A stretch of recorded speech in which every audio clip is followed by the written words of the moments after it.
The Ostler. By Charles Dickens. I find an old man, fast asleep, in one of the stalls of the stable. It is midday, and rather a strange time for an ostler to devote to sleep.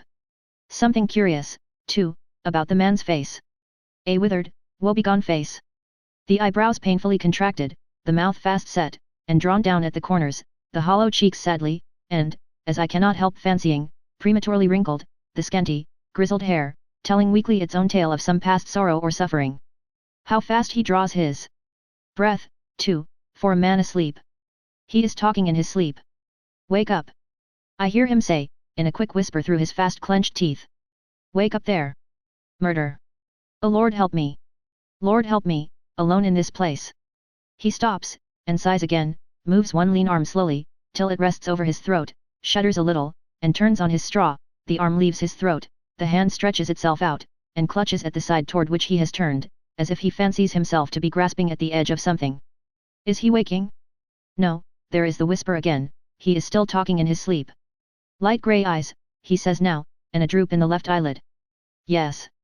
Yes, flaxen hair with a gold-yellow streak in it, all right, mother, fair, white arms with a down on them, little lady's hand, with a reddish look under the fingernails, and the knife, always the cursed knife, first on one side, then on the other. Aha! You she-devil, where's the knife? Never mind, mother, too late now.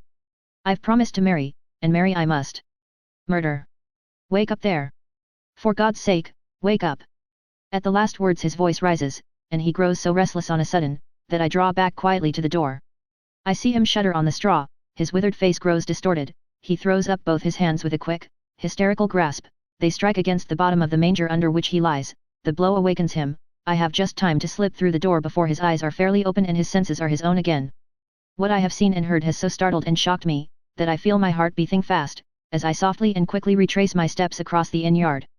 The discomposure that is going on within me, apparently shows itself in my face, for, as I get back to the covered way leading to the inn stairs, the landlord, who is just coming out of the house to ring some bell in the yard, stops astonished, and asks what is the matter with me. I tell him what I have just seen. Aha! Says the landlord, with an air of relief. I understand now. Poor old chap. He was only dreaming his old dream over again. There's the queerest story, of a dreadful kind, too, mind you, connected with him and his dream that ever was told. I entreat the landlord to tell me the story. After a little hesitation he complies with my request. Some years ago, there lived in the suburbs of a large seaport town, on the west coast of England, a man in humble circumstances, by name Isaac Scatchard. His means of subsistence were derived from any employment that he could get, as an ostler, and, occasionally, when times went well with him, from temporary engagements in service, as stable helper in private houses. Though a faithful, steady, and honest man, he got on badly in his calling. His ill luck was proverbial among his neighbors. He was always missing good opportunities, by no fault of his own, and always living longest in service with amiable people who were not punctual payers of wages. Unlucky Isaac was his nickname in his own neighborhood, and no one could say that he did not richly deserve it. With far more than one man's fair share of adversity to endure, Isaac had but one consolation to support him, and that was of the dreariest and most negative kind. He had no wife and children to increase his anxieties and add to the bitterness of his various failures in life. It might have been from mere insensibility, or it might have been from generous unwillingness to involve another in his own unlucky destiny, but the fact undoubtedly was, that he arrived at the middle term of life without marrying, and, what is much more remarkable, without once exposing himself, from 18 to 38, to the genial imputation of ever having had a sweetheart. When he was out of service, he lived alone with his widowed mother. Mrs. Scatchard was a woman about the average in her lowly station, as to capacities and manners. She had seen better days, as the phrase is, but she never referred to them in the presence of curious visitors, and, though perfectly polite to everyone who approached her, never cultivated any intimacies among her neighbors. She contrived to provide, hardly enough, for her simple wants, by doing rough work for the tailors, and always managed to keep a decent home for her son to return to, whenever his ill luck drove him out helpless into the world. One bleak autumn when Isaac was getting on fast toward 40, and when he was, as usual, out of place, through no fault of his own, he set forth from his mother's cottage on a long walk inland to a gentleman's seat, where he had heard that a stable helper was required.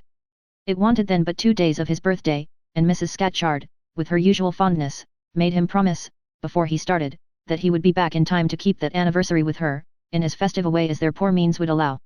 It was easy for him to comply with this request, even supposing he slept a night each way on the road.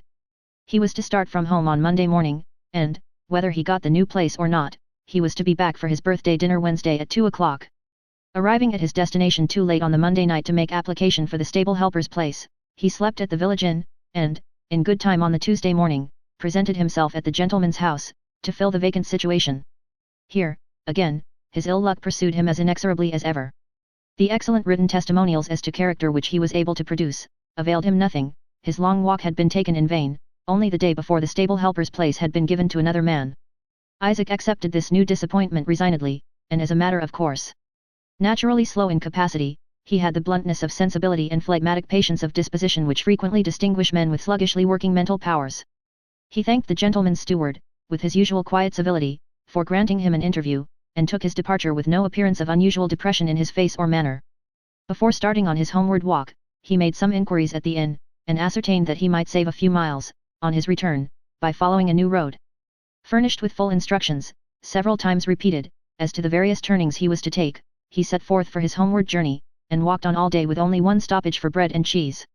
Just as it was getting toward dark, the rain came on and the wind began to rise, and he found himself, to make matters worse, in a part of the country with which he was entirely unacquainted, though he knew himself to be some 15 miles from home. The first house he found to inquire at was a lonely roadside inn, standing on the outskirts of a thick wood. Solitary as the place looked, it was welcome to a lost man who was also hungry, thirsty, footsore, and wet. The landlord was a civil, respectable-looking man, and the rice he asked for a bed was reasonable enough. Isaac, therefore, decided on stopping comfortably at the inn for that night. He was constitutionally a temperate man. His supper simply consisted of 2 rashers of bacon, a slice of homemade bread, and a pint of ale. He did not go to bed immediately after this moderate meal, but sat up with the landlord talking about his bad prospects and his long run of ill luck, and diverging from these topics to the subject of horseflesh and racing. Nothing was said either by himself, his host, or the few labourers who strayed into the tap-room, which could, in the slightest degree, excite the very small and very dull imaginative faculty which Isaac Scatchard possessed. At a little after 11 the house was closed. Isaac went round with the landlord and held the candle while the doors and lower windows were being secured. He noticed with surprise the strength of the bolts, bars, and iron-sheathed shutters. "You see, we are rather lonely here," said the landlord. "We never have had any attempts made to break in yet, but it's always as well to be on the safe side. When nobody is sleeping here, I am the only man in the house. My wife and daughter are timid, and the servant girl takes after her missus's. Another glass of ale, before you turn in? No, well, how such a sober man as you comes to be out of place is more than I can make out, for one. Here's where you're to sleep. You're our only lodger tonight, and I think you'll say my missus has done her best to make you comfortable.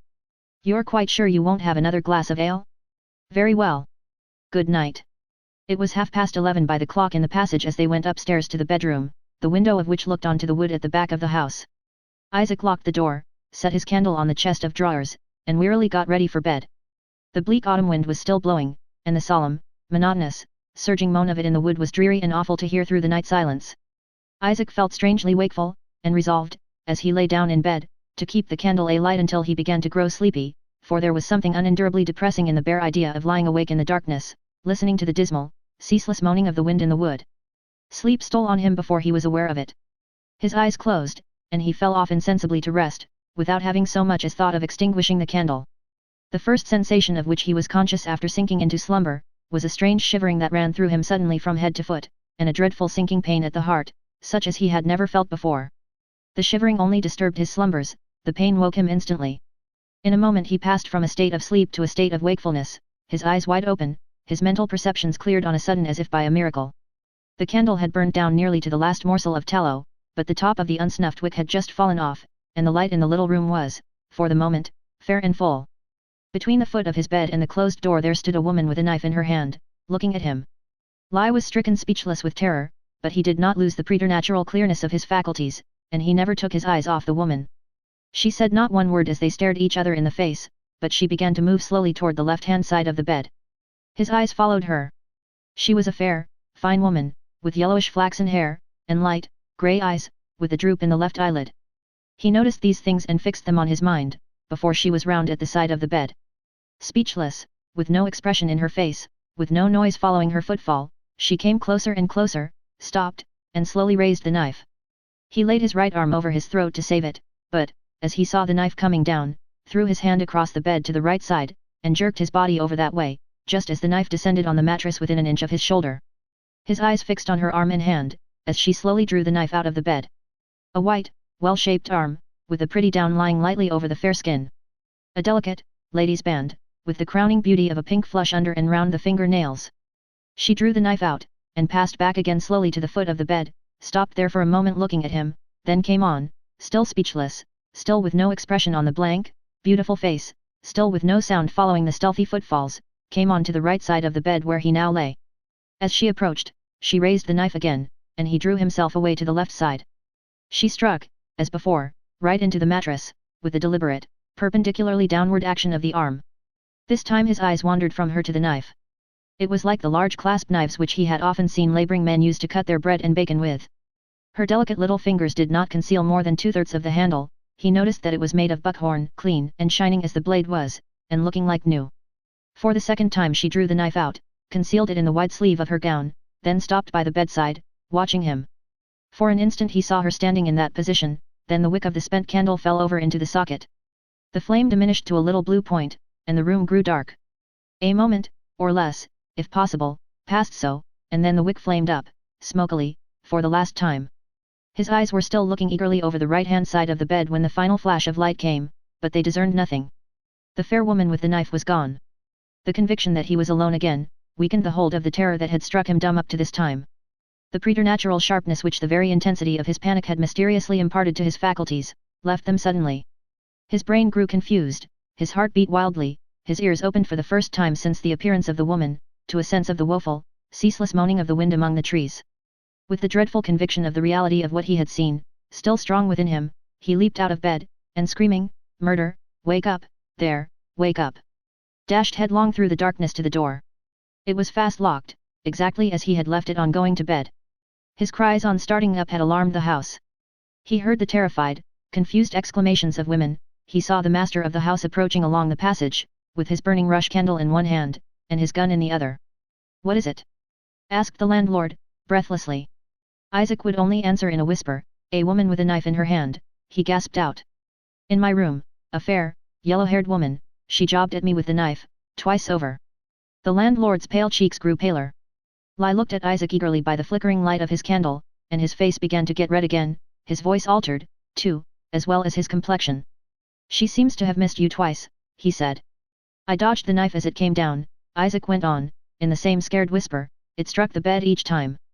The landlord took his candle into the bedroom immediately. In less than a minute he came out again into the passage in a violent passion. "The devil fly away with you and your woman with the knife. What do you mean by coming into a man's place and frightening his family out of their wits about a dream?" "I'll leave your house," said Isaac, faintly. "Better out on the road in rain and dark, on my way home, than back again in that room after what I've seen in it.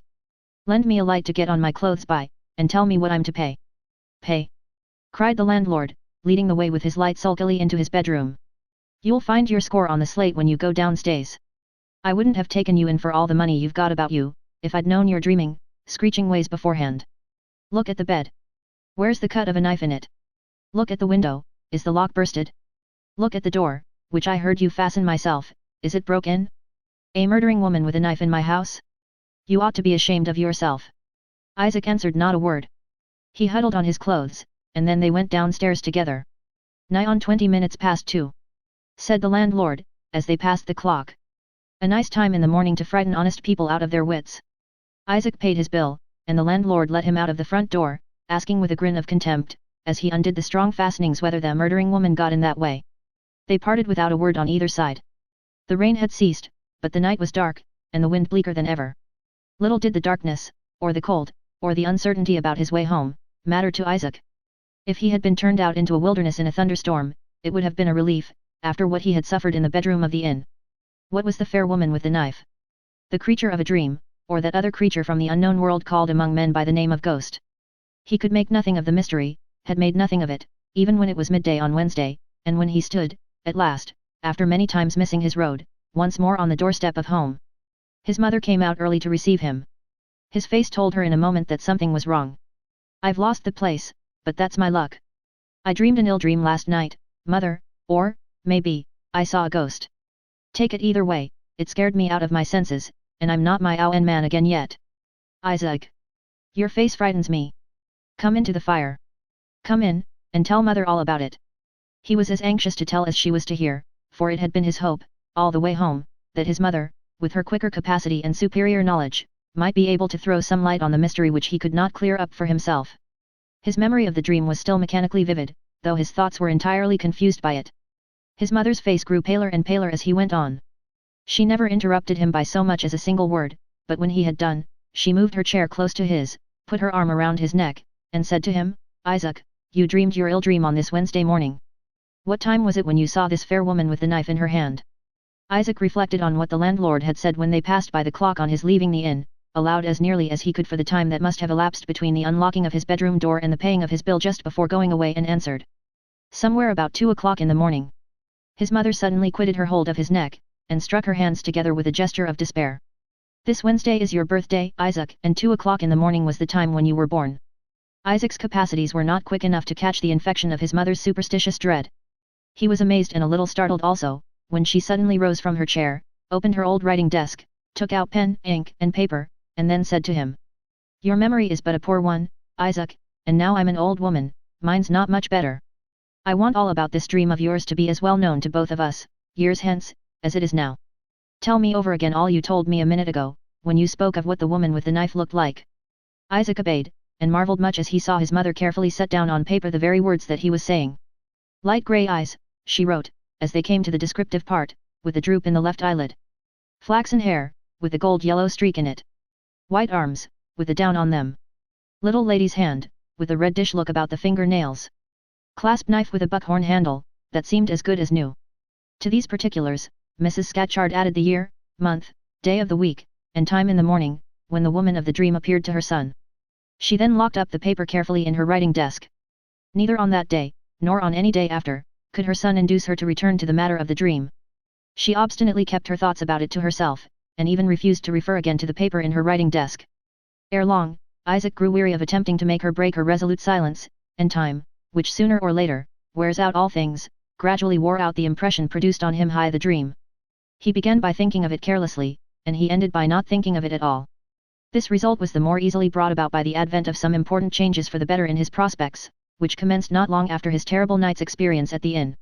He reaped at last the reward of his long and patient suffering under adversity, by getting an excellent place, keeping it for 7 years, and leaving it, on the death of his master, not only with an excellent character, but also with a comfortable annuity bequeathed to him as a reward for saving his mistress's life in a carriage accident. Thus it happened, that Isaac Scatchard returned to his old mother, 7 years after the time of the dream at the inn, with an annual sum of money at his disposal, sufficient to keep them both in ease and independence for the rest of their lives. The mother, whose health had been bad of late years, profited so much by the care bestowed on her and by freedom from money anxieties, that when Isaac's next birthday came round, she was able to sit up comfortably at the table and dine with him. On that day, as the evening drew on, Mrs. Scatchard discovered that a bottle of tonic medicine, which she was accustomed to take, and in which she had fancied that a dose or more was still left, happened to be empty. Isaac immediately volunteered to go to the chemist's, and get it filled again. It was as rainy and bleak an autumn night as on the memorable past occasion when he lost his way and slept at the roadside inn. On going to the chemist's shop, he was passed hurriedly by a poorly dressed woman coming out of it. The glimpse he had of her face struck him, and he looked back after her as she descended the doorsteps. "You're noticing that woman?" said the chemist's apprentice behind the counter. "It's my opinion there's something wrong with her. She's been asking for laudanum to put to a bad tooth. Master's out for half an hour, and I told her I wasn't allowed to sell poison to strangers in his absence. She laughed in a queer way, and said she would come back in half an hour. If she expects master to serve her, I think she'll be disappointed. It's a case of suicide, if ever there was one yet." These words added immeasurably to the sudden interest in the woman which Isaac had felt at the first sight of her face. After he had got the medicine bottle filled, he looked about anxiously for her, as soon as he was out in the street. She was walking slowly up and down on the opposite side of the road. With his heart, very much to his own surprise, beating fast, Isaac crossed over and spoke to her. He asked if she was in any distress. She pointed to her torn shawl, her scanty dress, her crushed, dirty bonnet, then moved under a lamp so as to let the light fall on her slern, pale, but still most beautiful face. "I look like a comfortable, happy woman, don't I?" she said with a bitter laugh. She spoke with a purity of intonation which Isaac had never heard before from other than ladies' lips. Her slightest actions seemed to have the easy negligent grace of a thoroughbred woman. Her skin, for all its poverty-stricken paleness, was as delicate as if her life had been passed in the enjoyment of every social comfort that wealth can purchase. Even her small, finely shaped hands, gloveless as they were, had not lost their whiteness. Little by little, in answer to his question, the sad story of the woman came out. There is no need to relate it here, it is told over and over again in police reports and paragraphs about attempted suicides. "My name is Rebecca Murdoch," said the woman, as she ended. "I have 9 pence left, and I thought of spending it at the chemist's over the way in securing a passage to the other world. Whatever it is, it can't be worse to me than this, so why should I stop here?" Besides the natural compassion and sadness moved in his heart by what he heard, Isaac felt within him some mysterious influence at work all the time the woman was speaking, which utterly confused his ideas and almost deprived him of his powers of speech. All that he could say in answer to her last reckless words was, that he would prevent her from attempting her own life, if he followed her about all night to do it. His rough, trembling earnestness seemed to impress her. "I won't occasion you that trouble," she answered, when he repeated his threat. "You have given me a fancy for living by speaking kindly to me. No need for the mockery of protestations and promises. You may believe me without them. Come to Fuller's Meadow tomorrow at 12, and you will find me alive, to answer for myself. No, no money. My 9 pence will do to get me as good a night's lodging as I want." She nodded and left him. He made no attempt to follow, he felt no suspicion that she was deceiving him. "It's strange, but I can't help believing her," he said to himself, and walked away, bewildered, toward home. On entering the house his mind was still so completely absorbed by its new subject of interest, that he took no notice of what his mother was doing when he came in with the bottle of medicine. She had opened her old writing desk in his absence, and was now reading a paper attentively that lay inside it. On every birthday of Isaac's since she had written down the particulars of his dream from his own lips, she had been accustomed to read that same paper, and ponder over it in private. The next day he went to Fuller's Meadow. He had done only right in believing her so implicitly, she was there, punctual to a minute, to answer for herself. The last left faint defences in Isaac's heart against the fascination which a word or look from her began inscrutably to exercise over him, sank down and vanished before her forever on that memorable morning. When a man, previously insensible to the influence of W. Oman, forms an attachment in middle life, the instances are rare, indeed, let the warning circumstances be what they may, in which he is found capable of freeing himself from the tyranny of the new ruling passion. The charm of being spoken to familiarly, fondly and gratefully by a woman whose language and manners still retained enough of their early refinement to hint at the high social station that she had lost, would have been a dangerous luxury to a man of Isaac's rank at the age of 20. But it was far more than that, it was certain ruin to him, now that his heart was opening unworthily to a new influence, at that middle time of life when strong feelings of all kinds, once implanted, strike root most stubbornly in a man's moral nature. A few more stolen interviews after that first morning in Fuller's Meadow completed his infatuation. In less than a month from the time when he first met her, Isaac Scatchard had consented to give Rebecca Murdoch a new interest in existence and a chance of recovering the character she had lost, by promising to make her his wife. She had taken possession, not of his passions only, but of his faculties as well. All arrangements for the present, and all plans for the future were of her devising. All the mind he had he put in her keeping. She directed him on every point, even instructing him how to break the news of his approaching marriage in the safest manner to his mother. "If you tell her how you met me and who I am at first," said the cunning woman, "she will move heaven and earth to prevent our marriage. Say I am the sister of one of your fellow servants, ask her to see me before you go into any more particulars, and leave it to me to do the rest. I want to make her love me next best to you, Isaac, before she knows anything of who I really am." The motive of the deceit was sufficient to sanctify it to Isaac. The stratagem proposed relieved him of his one great anxiety, and quieted his uneasy conscience on the subject of his mother. Still, there was something wanting to perfect his happiness, something that he could not realize, something mysteriously untraceable, and yet, something that perpetually made itself felt, not when he was absent from Rebecca Murdoch, but, strange to say, when he was actually in her presence. She was kindness itself with him, she never made him feel his inferior capacities, and inferior manners, she showed the sweetest anxiety to please him in the smallest trifles, but, in spite of all these attractions, he never could feel quite at his ease with her. At their first meeting, there had mingled with his admiration when he looked in her face, a faint involuntary feeling of doubt whether that face was entirely strange to him. No after familiarity had the slightest effect on this inexplicable, wearisome uncertainty. Concealing the truth as he had been directed, he announced his marriage engagement precipitately and confusedly to his mother, on the day when he contracted it. Poor Mrs. Scatchard showed her perfect confidence in her son by flinging her arms round his neck, and giving him joy at having found at last, in the sister of one of his fellow servants, a woman to comfort and care for him after his mother was gone. She was all eagerness to see the woman of her son's choice, and the next day was fixed for the introduction. It was a bright sunny morning, and the little cottage parlour was full of light, as Mrs. Scatchard, happy and expectant, dressed for the occasion in her Sunday gown, sat waiting for her son and her future daughter-in-law. Punctual to the appointed time, Isaac hurriedly and nervously led his promised wife into the room. His mother rose to receive her, advanced a few steps, smiling, looked Rebecca full in the eyes, and suddenly stopped. Her face, which had been flushed the moment before, turned white in an instant, her eyes lost their expression of softness and kindness, and assumed a blank look of terror, her outstretched hands fell to her sides, and she staggered back a few steps with a low cry to her son. "Isaac!" she whispered, shaking him fast by the arm, when he asked alarmedly if she was taken ill. "Isaac! Does that woman's face remind you of nothing?" Before he could answer, before he could look round to where Rebecca, astonished and angered by her reception, stood at the lower end of the room, his mother pointed impatiently to her writing desk, and gave him the key. "Open it," she said, in a quick, breathless whisper. "What does this mean? Why am I treated as if I had no business here? Does your mother want to insult me?" asked Rebecca, angrily. "Open it, and give me the paper in the left-hand drawer. Quick! Quick, for heaven's sake!" said Mrs. Scatchard, shrinking further back in terror. Isaac gave her the paper. She looked it over eagerly for a moment, then followed Rebecca, who was now turning away haughtily to leave the room, and caught her by the shoulder, abruptly raised the long, loose sleeve of her gown, and glanced at her hand and arm. Something like fear began to steal over the angry expression of Rebecca's face as she shook herself free from the old woman's grasp. "Mad!" she said to herself, "and Isaac never told me." With these few words she left the room. Isaac was hastening after her when his mother turned and stopped his farther progress.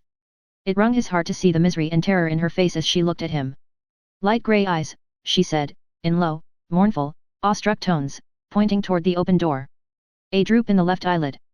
Flaxen hair with a gold-yellow streak in it. White arms with a down on them.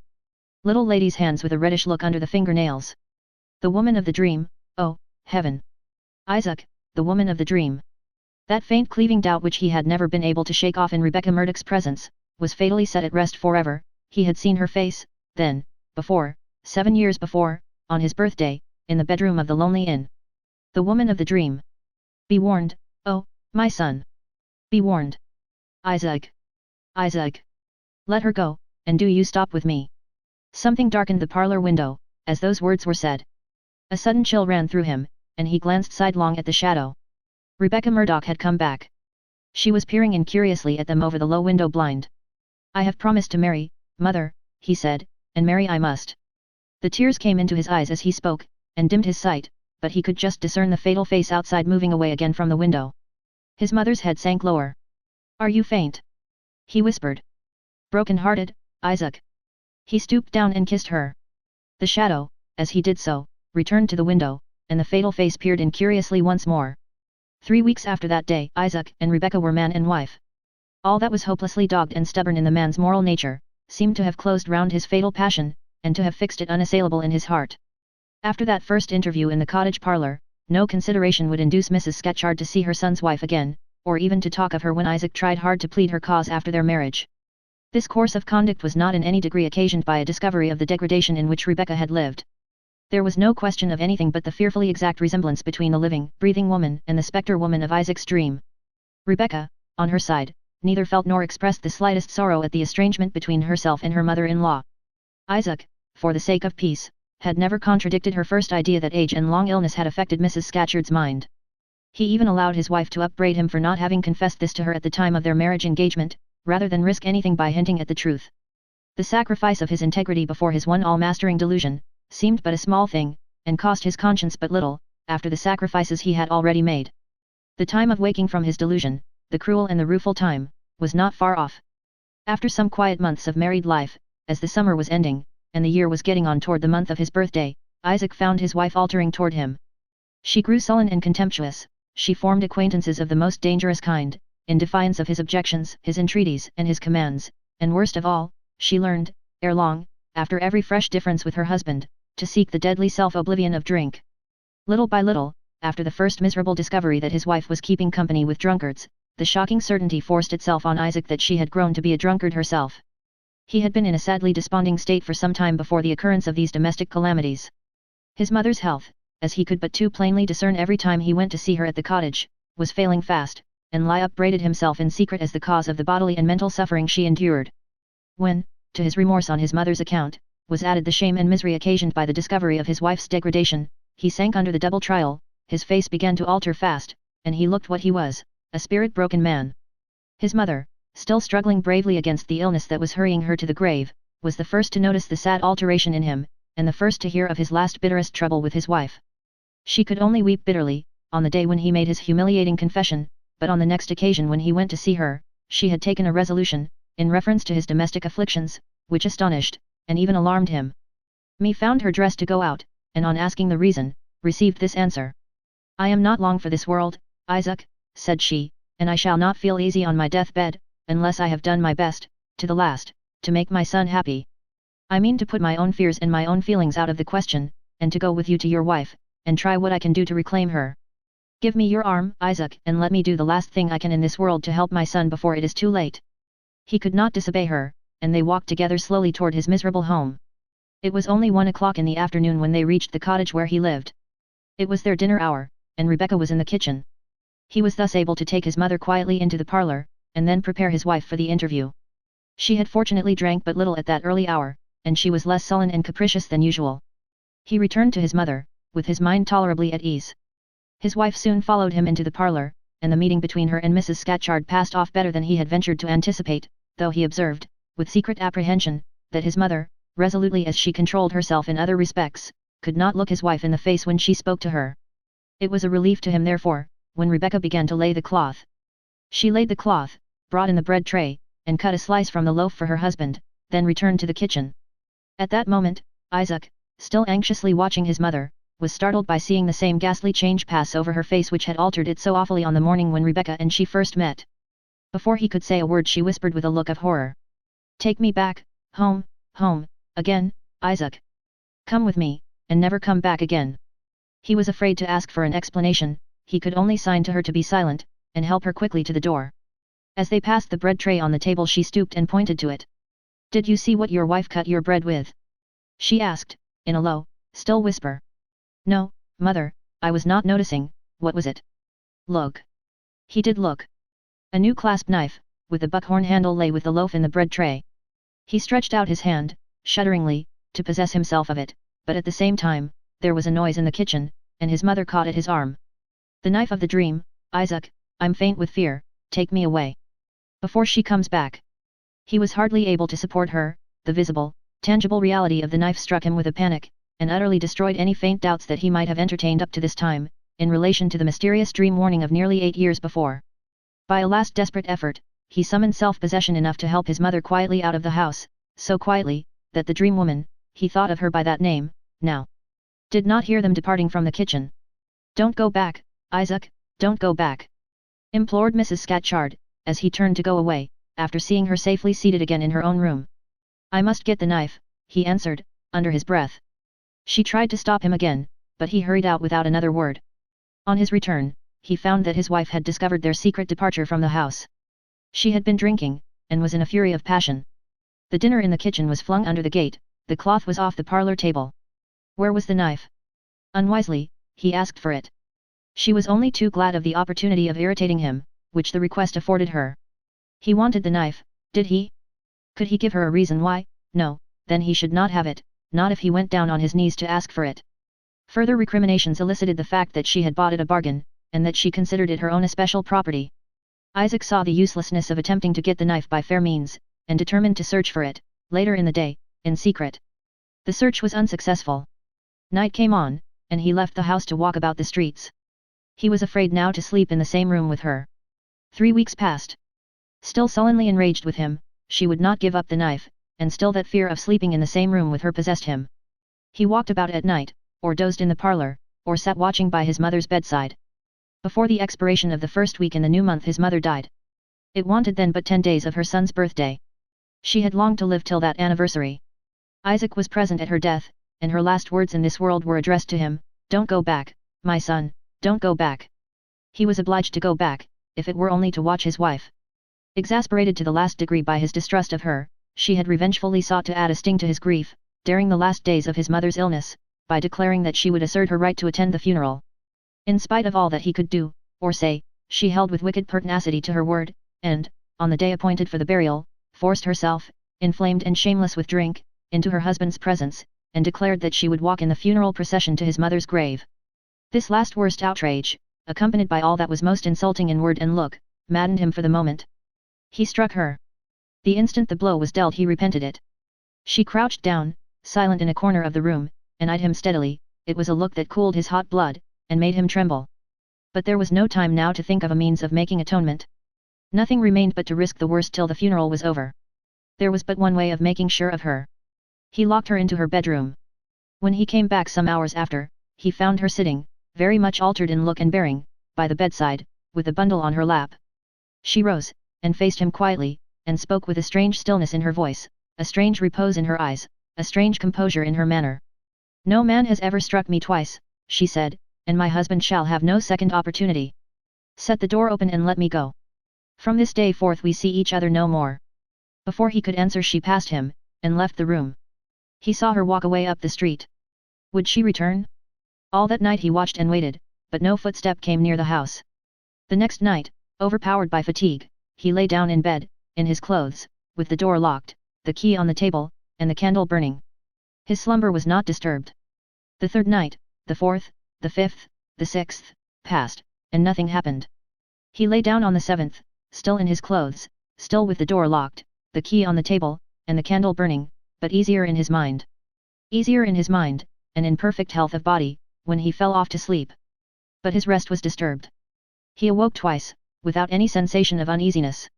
But the third time it was that never to be forgotten shivering of the night at the lonely inn, that dreadful sinking pain at the heart, which once more aroused him in an instant. His eyes opened toward the left-hand side of the bed, and there stood the woman of the dream again, no his wife, the living reality, with the dream spectre's face, in the dream spectre's attitude, the fair arm up, the knife clasped in the delicate, white hand. He sprang upon her, almost at the instant of seeing her, and yet not quickly enough to prevent her from hiding the knife. Without a word from him, without a cry from her, he pinioned her in a chair. With one hand he felt up her sleeve, and, there, where the dream woman had hidden the knife, she had hidden it, the knife with the buckhorn handle, that looked like new. In the despair of that fearful moment his brain was steady, his heart was calm. He looked at her fixedly, with the knife in his hand, and said these words. "You told me we should see each other no more, and you have come back. It is my turn, now, to go, and to go, forever. I say that we shall see each other no more, and my word shall not be broken." He left her, and set forth into the night. There was a bleak wind abroad, and the smell of recent rain was in the air. The distant church clocks chimed the quarter as he walked rapidly beyond the last houses in the suburb. He asked the first policeman he met what hour that was, of which the quarter past had just struck. The man referred sleepily to his watch, and answered 2 o'clock. 2 in the morning. What day of the month was this day that had just begun? He reckoned it up from the date of his mother's funeral.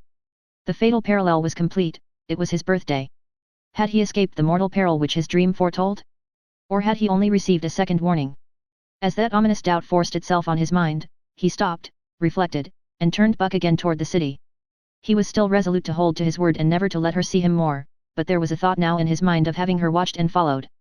The knife was in his possession, the world was before him, but a new distrust of her, a vague, unspeakable, superstitious dread, had overcome him.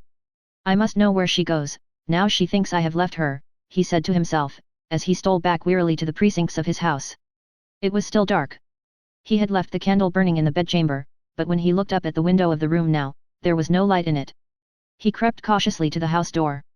On going away, he remembered to have closed it. On trying it now, he found it open.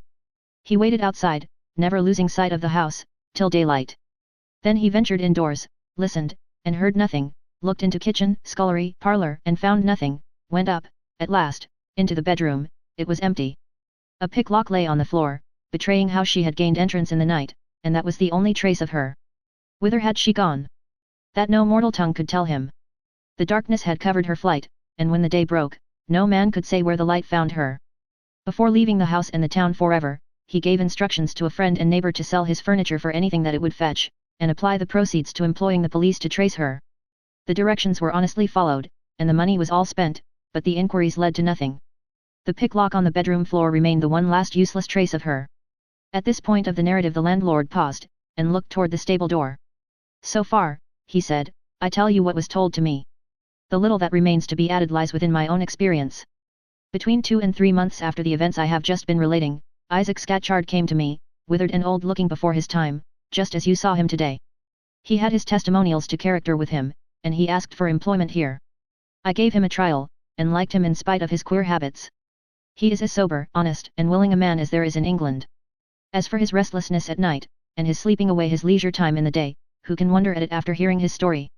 Besides, he never objects to being roused up, when he's wanted, so there's not much inconvenience to complain of, after all. I suppose he is afraid of waking out of that dreadful dream in the dark," said I. "No," returned the landlord. "The dream comes back to him so often, that he has got to bear with it by this time resignedly enough. It's his wife keeps him waking at night, as he has often told me." "What? Has she never been heard of yet?" "Never. Isaac himself has the one perpetual thought about her, that she is alive and looking for him. I believe he wouldn't let himself drop off to sleep toward 2 in the morning for a king's ransom. 2 in the morning, he says, is the time when she will find him, one of these days. 2 in the morning is the time all the year round, when he likes to be most certain that he has got that clasp knife safe about him. He does not mind being alone, as long as he is awake, except on the night before his birthday, when he firmly believes himself to be in peril of his life. The birthday has only come round once since he has been here, and then he sat up, along with the night porter. She's looking for me, he always says, when I speak to him on the one theme of his life, she's looking for me. He may be right. She may be looking for him. Who can tell? Who can tell?" said I.